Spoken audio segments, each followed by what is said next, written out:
الحمد لله وكفى وسلام على عباده الذين اصطفى أما بعد فأعوذ بالله من الشيطان الرجيم بسم الله الرحمن الرحيم اليوم نختم على أفواههم وتكلمنا أيديهم وتشهد أرجلهم بما كانوا يكسبون اللهم صل على سيدنا محمد وعلى آل سيدنا محمد وبارك وسلم اللهم صل على سيدنا محمد وعلى آل سيدنا محمد وبارك وسلم اللہ رب العزت کی نافرمانی اور رسول اللہ صلی اللہ علیہ وسلم کی نافرمانی کو گناہ کہتے ہیں۔ گناہ کا کرنا اور اس کی عادت لگ جانا یہ خطرناک ہے، اور اگر آدمی اس کا علاج نہ کرے تو بہت نقصان کا خطرہ ہوتا ہے۔ جس طرح جسم کے کسی حصے پر اگر ڈاکٹروں کو شبہ ہو جائے یہ کینسر بن سکتا ہے تو ڈاکٹر اس جگہ کو کٹوا دیتے ہیں، گوشت ہی کو کٹوا دیتے ہیں جاکر جراثیم ہی نہ رہے۔ تو جب آدمی گناہ کرتا ہے بھلے چھوٹا گناہ کیوں نہ ہو، اگر اس کی عادت بن جائے تو وہ گناہ پھر پکا ہو جاتا ہے، مرتے دم تک اس سے نہیں چھوٹتا۔ تو گناہ کا پھر علاج یہی ہے کہ جیسے گناہ ہو جائے اس گناہ کو فوراً آدمی چھوڑ دے۔ پھر یہ کہ گناہ آدمی جتنے بھی کامیاب طریقے سے گناہ کر لے، چھپ چھپ کے جتنا بھی کامیاب طریقے سے، لیکن پھر بھی اس پر 4 گواہ بن جاتے ہیں، یعنی 4 گواہوں سے وہ چھپ نہیں سکتا۔ علماء نے تو 3 گواہ لکھے ہیں لیکن 4 گواہ پکے ہیں، ان گواہوں سے وہ چھپ نہیں سکتا۔ اس لیے اللہ رب العزت نے ارشاد فرمایا وَذَرُوا ظَاهِرَ الْإِثْمِ وَبَاطِنَهُ، ظاہری اور باطنی دونوں گناہوں کو چھوڑ دو۔ تو جب آدمی گناہ کرتا ہے پہلا گواہ تو انسان کے اعضاء بن جاتے ہیں، یہ ہاتھ پاؤں جسم کے پورے اعضاء بن جاتے ہیں، اور قیامت والے دن یہی اعضاء اس کے خلاف گواہی دیں گے۔ قیامت والے دن جب آدمی اللہ رب العزت کے دربار میں پیش ہوگا تو جب اس کے خلاف گواہی قائم ہوگی، گواہ پیش ہوں گے، سب سے پہلے گواہ اس کے اعضاء ہوں گے، ہاتھ پاؤں بولنا شروع کر دیں گے۔ اليوم نختم على أفواههم وتكلمنا أيديهم، آج کے دن زبان پر مہر لگا دی جائے گی۔ نختم على أفواههم، زبانیں بند ہو جائیں گی۔ وتكلمنا أيديهم، اور یہ تمہارے ہاتھوں کو زبان دی جائے گی، ہاتھ تمہارے بولنا شروع کر دیں گے۔ وَتَشْهَدُ أَرْجُلُهُمْ بِمَا كَانُوا يَكْسِبُونَ، اور یہ پاؤں گواہی دیں گے کہ یہ فلاں جگہ گناہ کے لیے، چوری کے لیے، زنا کے لیے چل کر گیا۔ اور انسان حیران ہوگا، تعجب میں پڑے گا، لِمَ شَهِدْتُمْ عَلَيْنَا، اپنے جسم سے کہے گا کہ تجھے کیا ہوگا، تو کیوں گواہی دے رہے؟ میں نے تیری لذت ہی کے لیے، سکون کے لیے، راحت کے لیے تو گناہ کیا تھا۔ لِمَ شَهِدْتُمْ عَلَيْنَا، تم میرے خلاف کیوں گواہی دے رہے ہو، تمہیں کیا تکلیف ہے؟ اعضاء آگے سے بزبان حال جواب دیں گے، قالوا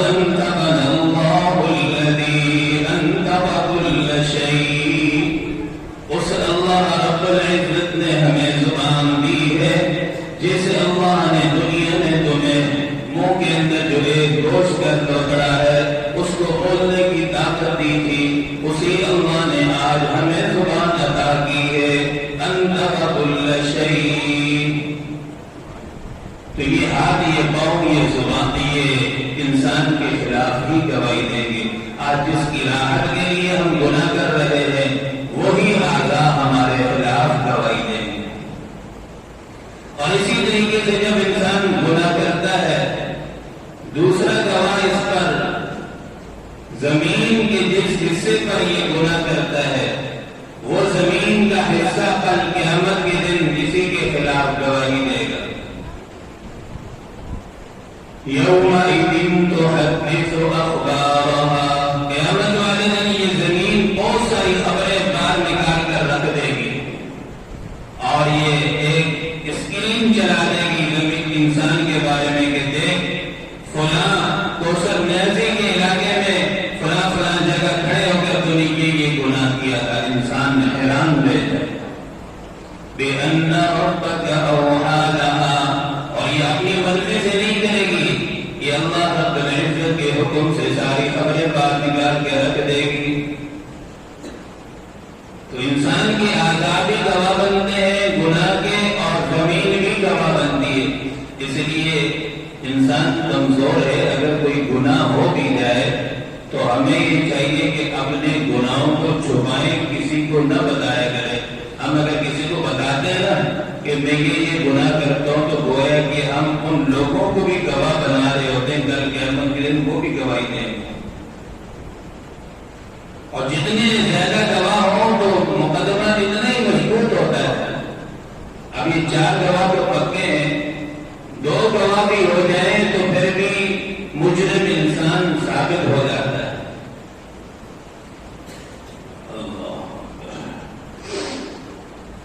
تیسرا گواہ جو ہے انسان کے جو فرشتے ہیں دائیں بائیں کرامن کاتبین، جن کو کہا جاتا ہے، ایک کا کام گناہ لکھنا ہے، دوسرے جماعت کا کام ہے نیکی لکھنا ہے۔ تو یہ فرشتے بھی کل قیامت کے دن گواہ بنیں گے کہ اس انسان نے یہ گناہ کیا تھا، چھپ چھپ کے کیا تھا، لیکن ان گواہوں سے انسان چھپ نہیں سکتا۔ چوتھا گواہ انسان کا اپنا نامہ اعمال ہوگا۔ کل قیامت کے دن جب اس کو نامہ اعمال دیا جائے گا، تھما دیا جائے گا، اس نامہ اعمال کے اوپر یہ آیت لکھی ہوگی، اقرأ کتابک، اللہ پاک فرمائیں گے کہ یہ بندے اپنا نامہ اعمال پڑھ، کفا بنفسک اليوم علیک حسیبا، من اہتدی فانما یہتدی لنفسہ۔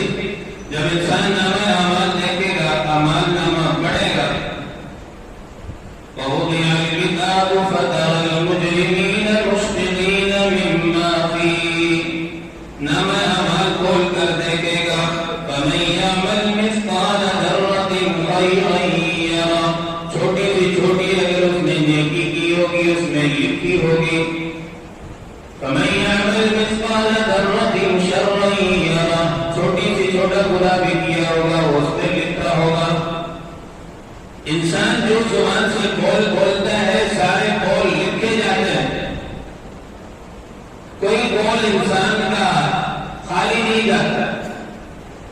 فتری المجرمین مشفقین مما فیہ، جب مجرمین دیکھیں گے نامہ اعمال کہ ساری چیزیں اس میں لکھی ہوئی ہیں، وَيَقُولُونَ يَا وَيْلَتَنَا، اور وہ بڑے افسوس کے ساتھ کہیں گے، مَا لِهَذَا الْكِتَابِ، کیا ہو گیا اس نامہ اعمال کو، لَا يُغَادِرُ صَغِيرَةً وَلَا كَبِيرَةً، اس نامہ اعمال میں تو کوئی چھوٹے سے چھوٹا گناہ، بڑے سے بڑا گناہ، کوئی چھوٹی سے چھوٹی نیکی بھی نہیں چھوڑی، ساری اس میں لکھی ہوئی ہے۔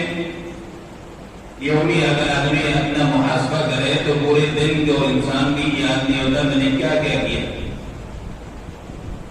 لیکن کل قیامت کے دن جب سارا انسان دیکھے گا کہ یہ تو انسان پریشان ہو جائے گا کہ اس نے تو ایک چیز بھی نہیں چھوڑی۔ ووجدوا ما عملوا حاضرا، جو اس نے کیا ہوگا وہ سارا کچھ اس کی میں لکھا ہوگا۔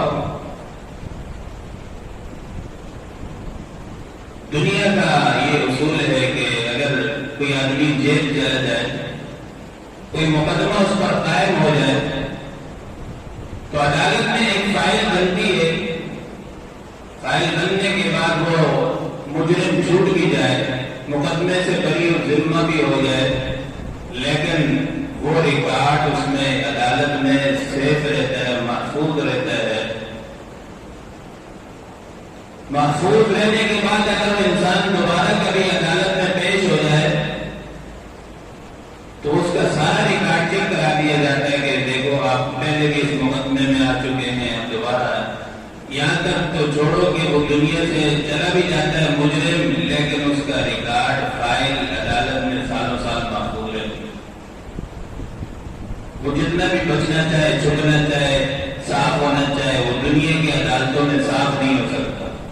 شیخ سعدی رحمۃ اللہ علیہ فرماتے ہیں اگر انسان گناہ ہو جائے، انسان سے لوگوں کو پتہ چل جائے کہ اس نے فلاں وقت میں چوری کی تھی، زنا کیا تھا، اس کے بعد وہ پکی سچی توبہ کر لے، نیک بن جائے، اور 20 سال بعد بھی اگر اس انسان سے ملاقات ہو جائے تو انسان کے ذہن میں پھر بھی خاکہ رہتا ہے کہ اس نے فلاں جگہ یہ کام کیا تھا، گناہ کیا تھا۔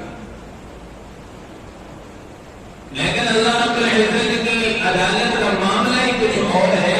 جب انسان اللہ رب العزت سے پکی سچی توبہ کرتا ہے تو اللہ رب العزت توبہ کرتے ہی بندے کے جو جتنے بھی گناہ ہوتے ہیں اللہ تعالیٰ معاف فرما دیتے ہیں، اور یہی نہیں ہوتا جو فرشتوں نے فائل تیار کی ہوتی نامہ اعمال والی، اللہ تعالیٰ اس کو بھی ڈیلیٹ کروا دیتے ہیں، اور خالی ڈیلیٹ نہیں ہوتی، پھر فرشتوں کے ذہن سے بھی اللہ تعالیٰ اس کو جو ہے بلا دیتے ہیں، نسیہ منسیہ بالکل صاف ہو جاتے ہیں۔ فرشتوں کو بھی یاد نہیں رہتا کہ فلاں بندے نے گناہ کیا تھا کہ نہیں کیا۔ حدیث پاک میں نا التائب من الذنب کمن لا ذنب له، توبہ کرنے والا تو ایسا ہے جیسے اس نے گناہ کیا ہی نہیں، بالکل پاک صاف ہو جاتا ہے۔ اللہ رب العزت کی عدالت میں فرشتوں کے سامنے، سب کے سامنے بالکل پاک صاف ہو جاتا ہے۔ اور جتنا جلدی اللہ رب العزت انسان کو، جب انسان کسی کو راضی کرتا ہے دنیا میں تو کوئی اتنا آسانی سے راضی نہیں ہوتا، بھاگتا بھی ہوگا 10 مرتبہ وہ بھی تانے دے گی، فلاں وقت میں فلاں جگہ آپ نے یہ مجھے کہا تھا، تکلیف دی، دل میں بات رہتی ہے، لیکن قربان جاؤ رب العالمین اللہ رب العزت جو ہے بندے کی توبہ کو فوراً قبول فرماتا اور فوراً راضی ہو جاتے ہیں۔ بلکہ حدیث مبارکہ میں آتا ہے کہ اللہ رب العزت فرماتے ہیں کہ جب بندہ میری طرف ایک بالش چل کے آتا ہے تو میں اس کی طرف ایک ہاتھ آگے بڑھ کر آتا ہوں، اور جب بندہ میری طرف اللہ پاک فرماتے ہیں چل کے آتا ہے تو میں اپنے بندے کی طرف دوڑ کے آتا ہوں۔ کتنی اللہ رب العزت کی قریبی ہے۔ علماء نے لکھا ہے کہ اگر کسی ماں کا بیٹا گم ہو جائے 10 سال 20 سال ماں اس کی انتظار کرے، لیکن ماں بھی اس کا اتنا انتظار نہیں کرتی جتنا رب تعالیٰ اپنے بندے کی توبہ کا انتظار کرتے ہیں۔ اللہ بندوں سے پیار فرماتے ہیں کہ بندے تو آ جا، تو میرا بندہ ہے، تو میرے سے صلح کر۔ اپنے بندے سے اللہ رب العزت کسی بھی اپنے بندے سے نفرت نہیں فرماتا۔ اللہ رب العزت انتظار فرماتے ہیں کب میرا بندہ توبہ کرے گا، میرے ساتھ صلح کرے گا، میں اس کے ساتھ فوراً صلح کر لوں۔ موسیٰ علیہ السلام کے زمانے میں بارش نہیں ہو رہی، موسیٰ علیہ السلام نے دعا کی لیکن بارش نہیں ہوئی۔ موسیٰ علیہ السلام اللہ سے ہم کلام ہوتے تھے، اللہ نے فرمایا کہ موسیٰ آپ کی مجلس میں ایک بندہ ہے، جب یہ مجلس سے اٹھے گا، کیونکہ پہلے زمانے میں یہ ہوتا تھا نا کہ جب انسان گناہ کرتا تھا، گناہ کرنے کی سزا سخت ہوتی تھی۔ جیسے کسی نے بچڑے کی عبادت کر لی، اب اس کو سزا یہ ہے کہ جن لوگوں نے عبادت نہیں کی ان لوگوں کو حکم ہے کہ جنہوں نے عبادت کی ان کو بالکل جان سے مار دو۔ اسی طریقے سے پہلے امتوں نے اگر گناہ کیا ان کی یہ سزا ہوتی تھی کہ گناہ کرتے ہی چہرہ کالا ہو جاتا تھا، سیاہ ہو جاتا تھا، مور لگ جاتی تھی، جب محلے گلیوں میں نکلتے تھے پتہ چلتا تھا کہ اس نے گناہ کیا۔ لیکن اللہ رب العزت نے اس امت پر رحم فرمایا، کرم فرمایا کہ اب یہ سزا نہیں۔ اور اسی طریقے سے پہلے امتوں پر یہ بھی ہوتا تھا کہ جسم کے کسی حصے پر نجاست لگ جائے دھونے سے پاک نہیں ہوتا تھا، حکم ہوتا تھا کہ جسم کے اس حصے کو کاٹ دو پھر جسم تمہارا پاک ہو۔ اب تو اللہ نے کرم فرما دی ہے اس امت پر، نبی کریم صلی اللہ علیہ وسلم کی تو پھر کہ خالی ہاتھ اٹھاؤ چپ کے کسی کو خبر بھی نہیں ہوگی، میں تمہارے سارے گناہ معاف کر دوں گا۔ جب انسان گناہ کرتا ہے پھر توبہ کرتا ہے، فرشتے بھی کہتے ہیں ربنا یہ کیسا بندہ ہے، ادھر مسجد میں ہاتھ اٹھا کے آپ سے مکہ وعدہ کرتا ہے، باہر نکلتا ہے پھر تو گناہ کر بیٹھتا ہے، پھر توبہ کرتا ہے پھر گناہ کر بیٹھتا ہے۔ فرشتوں کو اللہ رب العزت فرماتے ہیں ارے فرشتوں کوئی بات نہیں، خیر ہے یہ میرے بندے ہیں، ان کو پتہ ہے نا کہ کوئی میرا رب تو ہے جو مجھے معاف کر دے گا، اس لیے گناہ کرتے ہیں پھر توبہ کرتے ہیں۔ فرشتوں کو اللہ فرماتے ہیں کہ میرے فرشتوں کوئی بات نہیں، ان کو پتہ ہے کہ کوئی معاف کرنے والا ہے، اس لیے ان سے گناہ ہو جاتا ہے پھر توبہ کر لیتے ہیں۔ اب انسان سے گناہ ہو جائے توبہ کو نہ چھوڑے، صبح توبہ شام توبہ، کام کرنے کا ہے توبہ، جب گناہ ہو جائے فوراً توبہ کر لے۔ اس کی برکت سے یہ ہوگا ایک نہ ایک دن انسان گناہ چھوٹ جائیں گے اور انسان نیک بن جائے گا۔ ابراہیم بن ادھم رحمۃ اللہ علیہ بڑی کوشش کرتے تھے کہ مجھ سے بالکل گناہ نہ ہو، لیکن انسان ہے، بشریت کا تقاضا ہے، کہیں نہ کہیں خطا ہو ہی جاتی ہے، چاہے چھوٹی خطا ہو یا بڑی ہو۔ ابراہیم بن ادھم رحمۃ اللہ علیہ کے دل میں اللہ نے الہام ڈالا کہ میرے بندے میرے تک پہنچنے کے دو ہی راستے ہیں، میرے تک پہنچنے کے دو ہی راستے ہیں۔ ایک راستہ تو تقویٰ کا ہے کہ گناہوں سے بچ کر مجھ تک پہنچ جاؤ، ایک راستہ توبہ کا ہے، گناہ ہو جائے توبہ کر لو مجھ تک پہنچ جاؤ۔ تو میں عرض کرتا تھا موسیٰ علیہ السلام اللہ سے ہم کلام ہو رہی ہے، اللہ بارش نہیں ہو رہی، اللہ نے فرمایا کہ ایک بندہ تمہارے مجلس میں نکل جائے پھر تمہاری بارش شروع ہو جائے گی۔ اب وہ بندے کو تو پتہ چلے گا کہ میں نے گناہ کیا، میری وجہ سے بارش رکی ہوئی ہے، اس نے دل ہی میں خوف سے ڈر سے کہ میری ذلت نہ ہو جائے توبہ شروع کر دی، یا اللہ مجھے معاف فرما دے، یا اللہ معاف فرما دے، معاف فرما دے۔ اللہ نے فوراً معاف فرما دیا اور اپنا ولی بنا لیا، دوست بنا لیا، فوراً بارش شروع ہوئی۔ موسیٰ علیہ السلام نے پوچھا یا اللہ کون بندہ ہے، نہ کوئی مجلس سے اٹھا نہ کوئی گیا، کچھ بھی نہیں ہوا، بارش شروع ہو گئی۔ اللہ نے فرمایا میرے موسیٰ جب وہ گنہگار تھا، میرا نافرمان تھا، میرے خلاف تھا، میں نے تب اس کا نام نہیں بتایا، اب تو اس نے میرے ساتھ دوستی کر لی، اب میں کیسے اس کا نام بتاؤں؟ اور علماء نے لکھا ہے کتابوں میں آج کتنی صدیاں گزر گئی ہیں، تاریخ کی کوئی کتاب میں نہیں لکھا، آج تک اس بندے کا نام کسی کو نہیں پتا کہ کون تھا۔ تو اللہ اتنا غفور رحیم ہے، اتنا کریم ہے، اتنا معاف فرمانے والا ہے کہ 100 گناہ کر دو، 1000 گناہ کر دو، ایک آتا ہے کہ 1000 بار توبہ شکستی، توبہ کردن 1000 مرتبہ بھی توبہ توڑ دو، پھر بھی مایوس ہونے کی ضرورت نہیں، پھر توبہ کرو، پھر توبہ کرو۔ جب آدمی توبہ کرتا ہے نا، حدیث پاک میں آتا ہے کہ اللہ رب العزت کے جب بندہ اکیلے میں بیٹھ کر سوچتا ہے یا توبہ کرتا ہے اور دل میں اللہ کا خوف پیدا ہوتا ہے، ڈر لگتا ہے، تو اس ڈر خوف سے جو آنسو نکلتا ہے، حدیث پاک میں آتا ہے یوں ہی جو اس کی آنکھ سے آنسو نکلتا ہے اللہ رب العزت جہنم اس پر حرام کر دیتا ہے۔ یہی آنکھ کے جو آنسو ہیں اللہ کے خوف سے بہیں گے، یہ جہنم کی آگ کو بجھا سکتے ہیں۔ تو میرے بھائی ضرورت اس بات کی ہے کہ رمضان کا پورا مہینہ گزر گیا ہے، چند لمحات چند گھڑیاں رہ گئی ہیں، جیسے آج جمعے کے دن ہے اور جمعے کے دن ویسے ایک گھڑی ہوتی توبہ کی قبولیت کی، کون سی گھڑی ہے؟ عصر سے لے کر مغرب تک ہم بیٹھ جائے۔ اس وقت عام دنوں میں رمضان کے علاوہ بھی ہم اپنا مسکن ٹھکانا کیا مسجد کو بنا لیں، کم سے کم پورا وقت نہ دے سکے تو کچھ وقت دے دیں، 15 منٹ 20 منٹ، اس وقت دعائیں قبول ہوتی ہیں۔ تو آج ہم ہر ساتھی ہم میں سے تہیہ کر لیں اپنے گناہوں کی، اور خصوصاً دعا کریں ہم سے رمضان المبارک کی صحیح معنوں میں قدردانی نہ ہو سکی، اس میں جو بے احترامی ہوگی ہم اللہ سے معافی مانگے، اپنی بخشش کروائیں، تو انشاءاللہ اللہ تعالیٰ رحم فرمائے گا۔ اللہ رب العزت سے دعا ہے جو کچھ کہا گیا سنا گیا، اللہ رب العزت